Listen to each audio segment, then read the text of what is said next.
Good morning and welcome to my kitchen. It's time for another episode of our Italian series. Now today I've got two delicious recipes for you.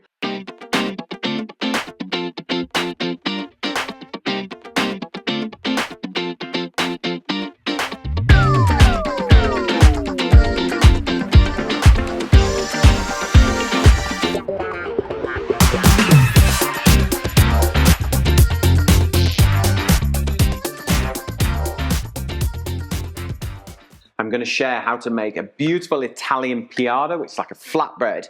We're going to top that with some lovely fresh tomatoes, a little bit of basil, and then burrata. It's a wonderful cheese from Puglia, which is down near the heel of Italy. And it's almost like a mozzarella, but then they kind of hollow it out and they fill it with the curds and a little bit of cream and mix it all together. It is decadent. It is absolutely delicious. We love this recipe, don't we? Burrata is one of those absolute, you see it all over Instagram, all this lovely burrata cheese. So if you see it in the shops, get it. Right, so first of all, we're gonna start with a simple bread dough. Now I've shown you so many times how to do this, but we thought we'd drop it into the program so you can see how it's done.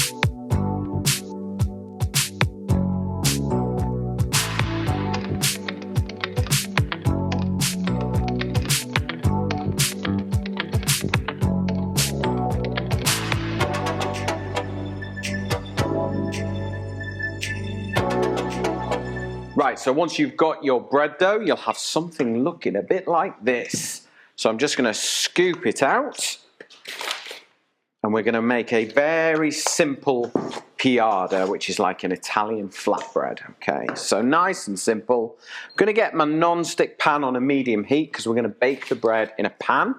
So just fold it over, just work it a little bit. Just going to stretch it out, fold it over itself, okay? This is a 500 gram batch. If you want the recipe for this flatbread, it'll be down the side here. If you want the full recipe, scan the QR code or visit petersidwell.com. You'll find it there. Okay, right. So this 500 gram batch will easily cut into 4. So it's kind of a bit like a pita bread, really. Somewhere between pita and pizza. So I'm just going to show you one today. So if you were going to make them all, I would make them all in a batch, get them all done and ready. So turn it over on itself and then you just want to shape it into a bread roll, okay, or a pizza portion. So, and then run your fingers around the dough, just sort of get it flattened and ready for the pan. Okay, and then let's get a rolling pin and we're just going to roll it out like a round pizza base. Okay, so just keep the dough moving, keep it turning, make sure you're not getting stuck, and just keep it moving. Now remember, if you've got any questions at all, please do post them in the comments below. I will answer them as best I can, as always. And if you want our recipes, make sure you visit the website, petersidwell.com, or you can download our free app if you like, and you can get everything there as well. So I can see that's 1/2 centimetre thick. What you'll find when you roll bread dough is it kind of springs back a bit, and that's the gluten that you've developed through the kneading and the working. So just sort of let it do its thing. Don't stress out if it moves and stretch back a bit. You can always reshape it, okay, like so. Right, so we're going to get our pan on. Now we're going to toast this in the pan, so we don't need any oil at all. We're just going to toast it in the pan. So the best way to transfer it is to fold it in half, get your hands underneath, lay it in the pan and unfold it, all right?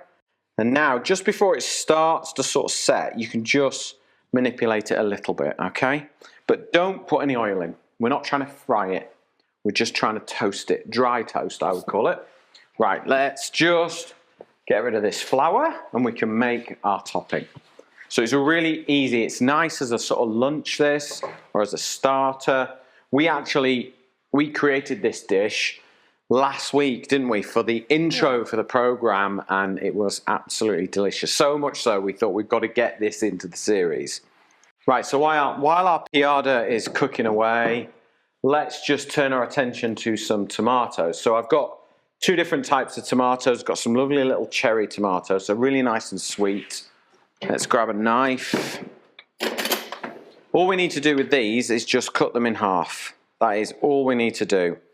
And there's two reasons for that. One is that, you know, it kind of makes them a bit easier to eat, but it also opens up the surface area of the tomatoes so that they can absorb some flavour. Now with the other tomatoes, we're just going to dice them. So you could use a beef tomato, a plum tomato, you know, just a standard salad tomato if you wanted to. That's absolutely fine. But I think it's quite nice that you could have two different types. And if you are watching this smack bang in the middle of winter and there are no tomatoes about, buy the best quality tin tomatoes you can and pour them through a sieve and drain away all the liquid so that you're just left with the tomato flesh, and do it that way. Okay.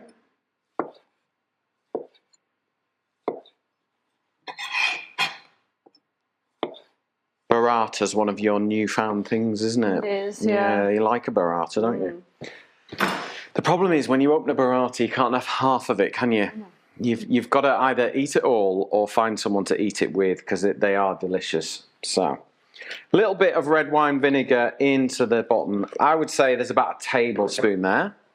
And then some extra virgin olive oil, 2/3. So with our dressing, we've got a third vinegar, 2/3 olive oil. That'll give you a nice sort of even, rounded dressing. A little bit of salt in there, a little bit of pepper. And that's it really. I'm not going to do too much to this because I want the tomatoes to really shine and really have a lovely combination of flavours with the burrata. Right, can you see this flatbread, Emily? Yeah. Do you see how it's puffing up? All those air pockets in there, and they're just toasting. Let me just have a little look underneath. You can see, look at that. That's toasted lovely. So I'm just going to turn that right down. Let's mix our tomatoes together. And then I'm just going to grab some basil here. Fresh basil and tomato. It's the perfect combination. Tomato, basil, mozzarella, burrata, whatever. You can't go wrong. Now, when you're chopping basil, don't chop it aggressively. Just really gently, just cut it, like super gentle. Like you're cutting through it, you're not chopping it. Or tear it with your hands. Because otherwise you will bruise it and it will go bitter quite quickly, and you really don't want that. What you want is those lovely delicate flavours. Now, you can see that bread is almost cooked. So lift your tomatoes and drain them off and just sit them on top, like so. Okay? So lots of nice fresh tomatoes. I mean, this is very much sort of inspired by pizza, really. It's tomato, it's basil, it's, you know, we cook burrata, it's a type of mozzarella, really. There we go, just sit that on there. And then we're just going to take a little gentle blowtorch, all right? Now, if you haven't got a blowtorch like mine, that's okay, don't worry. Just whack it straight under a preheated grill for about a minute, max. But I'm just going to scorch it with my blowtorch.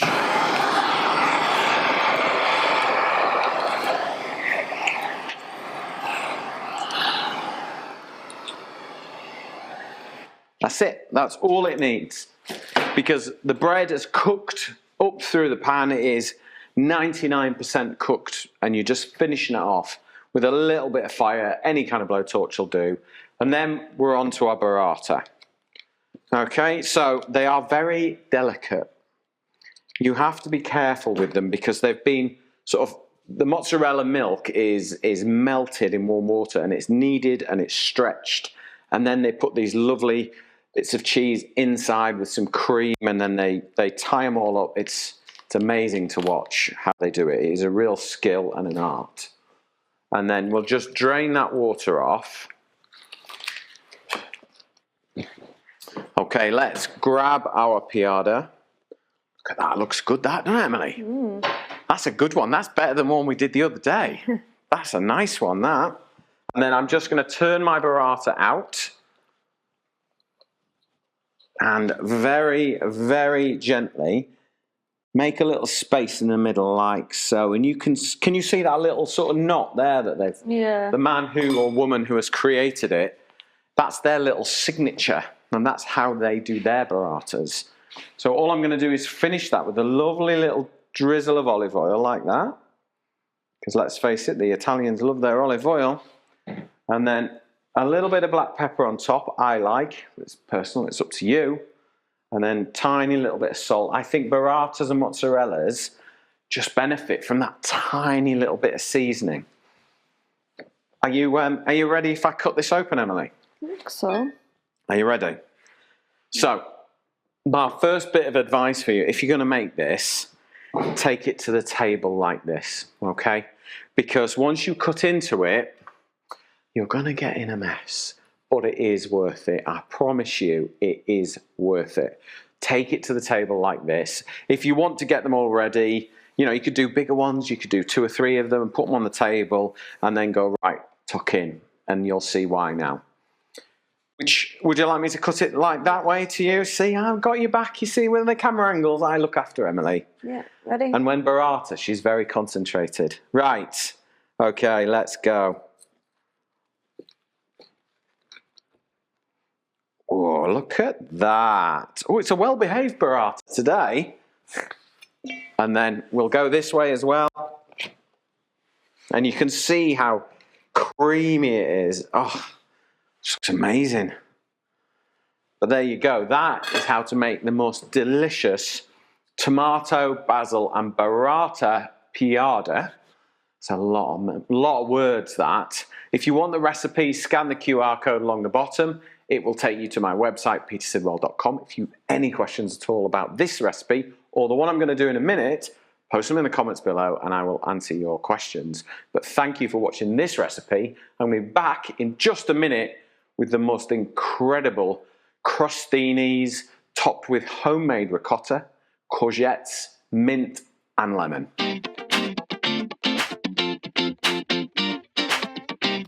Right, now it's time for the next recipe. We're going to make a lovely crostini or bruschetta, and we're going to top it with homemade ricotta, courgettes that are grilled with lemon, mint and garlic. It's going to be good. So first of all, we want our crostinis or our bruschetta. Now I think ciabatta is the best bread for this because it's lovely and crisp. And we're just going to cut sort of 2 centimetre thick slices. There we go, lovely ciabatta bread, open textured, really, really good for this job, okay? You could use a baguette if you wanted to. Anything you've got that could be nice and crispy. A little bit of olive oil on there, that'll help it crisp up. And then we'll get this straight into the oven. We'll pop that in there. And I've got some earlier that I did. So they've just toasted at like 160 degrees. Just so they dry out a little bit and crisp up. And you kind of want them, you know, like that so that they're going to hold the ingredients. Right, so let's turn our attention to ricotta cheese. Now, ricotta is a fresh cheese, really simple to make. You could buy it in the supermarket if you like. But if you've got the time and the inclination, you could make your own ricotta. Now, this recipe was very much inspired by a trip to Le Marche, which is right over on the east coast of Italy, sort of halfway down, parallel to sort of Cumbria and Umbria, and it's on the Adriatic Sea. That's about right. You would know that, wouldn't you, Emily? Because you weren't that long in Croatia, were you? Croatia's the other side of the Adriatic. Yeah. I'm getting my geography right here. So you've got Italy, and then you've got the Adriatic Sea, which is the far side of Italy, and then you're into Croatia, aren't you, and all those countries that run all the way down to Greece, I'd like to say. Yeah. Yeah? Yeah. So. I didn't get my geography degree. GCSE, did you get yours? Just. Oh well, the onus is on you then, not me. You don't learn. Oh right. I actually really like geography, and I really like maps and atlases, and I love them. I love them. So what Carlos is going to do in this series is he's going to capture some Google Map footage so that you can actually see where we're talking about. So if you're thinking about booking your holidays next year, you can go there. Right. So let's get back to cooking because let's be honest, geography we're on thin ice. I'm not sure we're convincing you on our geography skills, but anyway. So I have got 4 pints of full fat milk in there. Okay? Now this recipe I've been making a long time, but I haven't done it in a while. And what you do is you warm up your full fat milk, and I cannot stress how important it is to have full fat milk. And then you want 65 mils of lemon juice and a tablespoon of salt. So what happens is when you add the lemon juice, it reacts with the fats and the solids in the milk and it separates. But you need to get it to 92 degrees Celsius, add the 65 mils of lemon juice and it will separate, okay? And that's when you get the curd and the whey. And the curd is going to be our cheese. And the whey you can pour onto your flower beds, and apparently it's full of really good stuff which will help your flowers grow or your vegetables. So there you go, we've gone cooking, geography and horticulture. Get me? Horticulture. Can't spell that word, so I can't use it. That's mine and Emily's rule in the office. If you can't spell it, well, it's my rule actually, isn't it? If you can't spell it, can't use it. All right, so. Right, there we go. We've got enough lemon juice there. Right, so we're going to add our salt. So it's really important. So we use induction hobs here. We've got it on like a medium to high heat. And with induction, you get a really nice even heat. And it heats only the footprint of your saucepan. So from an energy point of view, it's really good. And we also use cast aluminium pans as opposed to cast iron because they induct the heat so much quicker. And all I'm doing now is just really sort of slowly moving the milk around the pan so it doesn't catch and the heat is evenly distributing. Okay, so what we'll do is we'll get a thermometer and we'll have a look at what temperature we're at. So we're in. And we're at 41, 45, 46. So we're nearly at 50 degrees. So we're well past halfway, which is good. That's what we want. So while that's happening, let's get our courgettes ready. Okay, so courgettes. We're just going to take a Y peeler and I'm just going to press down quite heavy so we get a nice sort of thick peel. If you were peeling these, you would just skim it. But I'm pressing down so that I get a nice sort of slightly thicker ribbon. Okay? And that is literally all you need to do. You could use a knife if you wanted to, but I want these to cook quite quickly. I don't want to overcook them. So we're just going to use the Y peeler just to get lots of surface area. Okay? So it's super easy.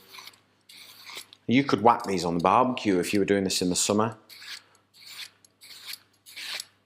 So there's one. I'll just do another one.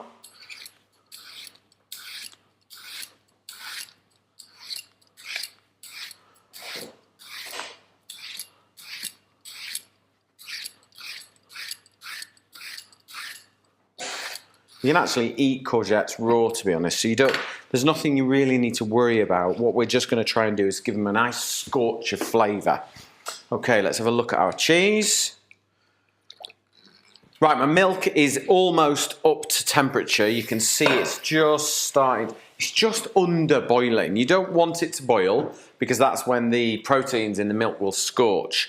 So you want it sort of about 90 degrees Celsius, something like that. I'm afraid I don't know Fahrenheit. So you'll have to Google that one. Right, So let's check temperature before we add our lemon juice. Okay.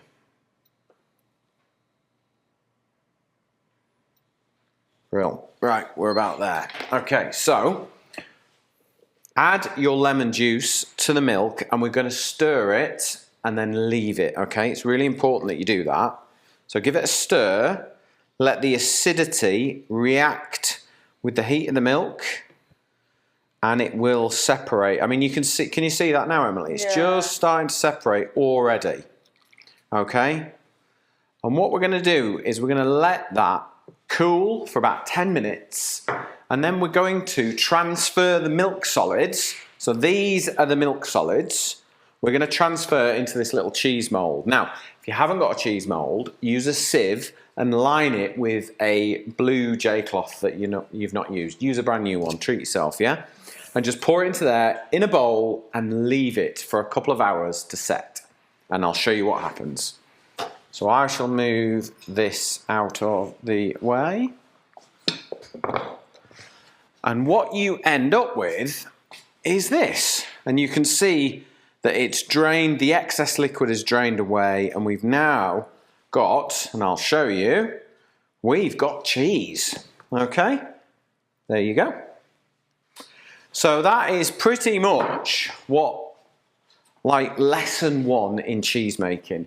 Now, obviously, if you were going to like make your cheddars and your pecorinos and all that sort of stuff, you would have salted this and then you put it into an aging cave or whatever, and that's how you get the more mature cheeses. But this is fresh cheese. This is like make it and use it type cheese, okay? So what we're going to do is leave that to one side.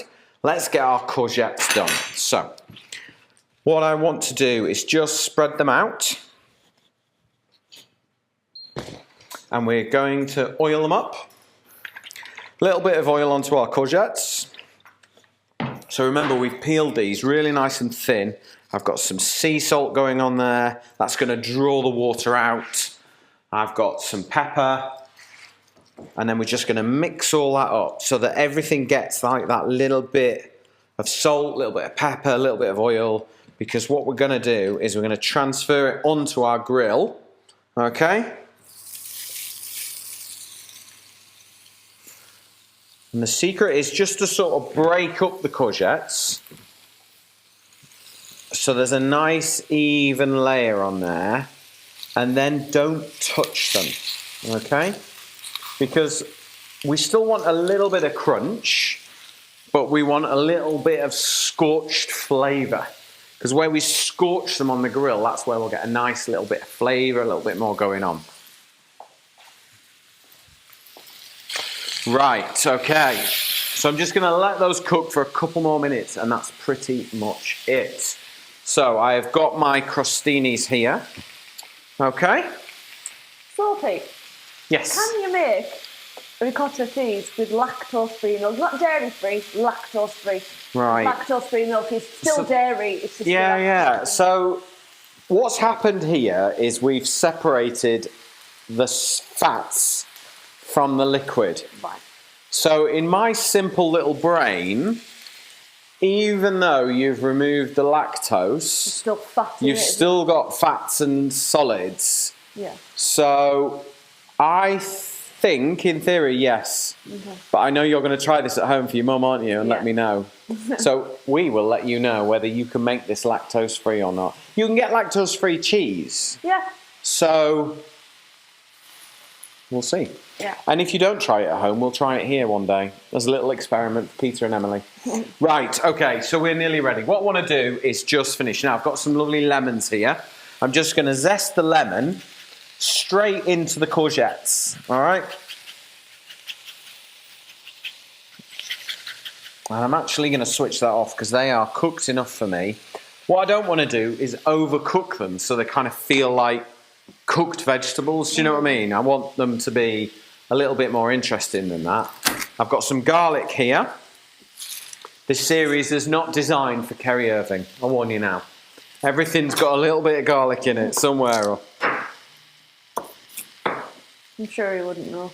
There are many things we have cooked for him over the years that he didn't know there was garlic in. It's our little game, isn't it?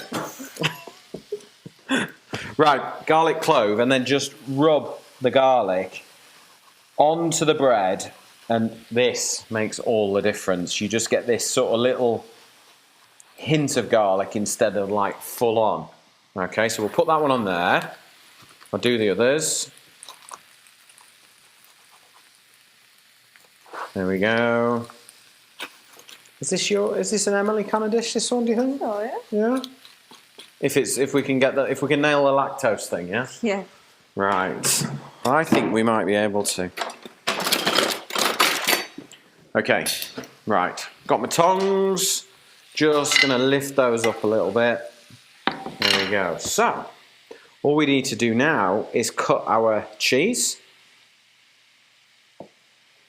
So I'm going to cut a nice wedge to show you. And we're going to pop that on there. Can we see this one all right? Oh, yeah. I think Or do you want me to do it on the board? Yeah, I think you want it so, on the yeah, board, don't you? please. Okay. I'll do these on the board. So you just cut a nice wedge of your ricotta. It's all just lovely and creamy and delicious. Let me move that onto there, out the way. Okay. And then use the back of your knife and just press the ricotta down. There we go. I'll do the same on that one. There we go. Wash my hands. Right, and then just lift some of your courgettes and just sit them on. Like so.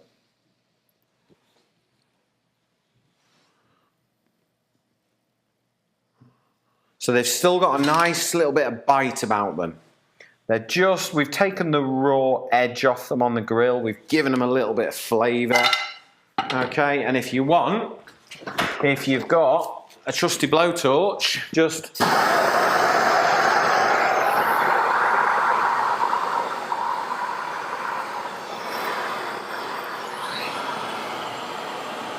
there we go. You can tell it's my favourite toy at the moment. And then we'll just get some fresh mint. Mint, lemon, courgettes, ricotta, they all work. They're all going to work really, really well together. So all we want to do is just that little sprinkle on there, on top, and on that one. And then squeeze of lemon juice on the top. This looks good. And then I think a little bit of black pepper. I keep thinking I should do that, but I'm not. And then a little drizzle of olive oil just makes it beautiful and silky and delicious. So there you go. That is how you make the most incredible crostini topped with homemade ricotta, grilled courgettes, lemon, mint and olive oil. Absolutely delicious. If you want the recipe, scan the QR code along the bottom. It'll take you to my website, petersidwell.com, or you can download our free app and get all the programs, all the recipes there. Thank you very much for watching, and I'll see you on the next episode.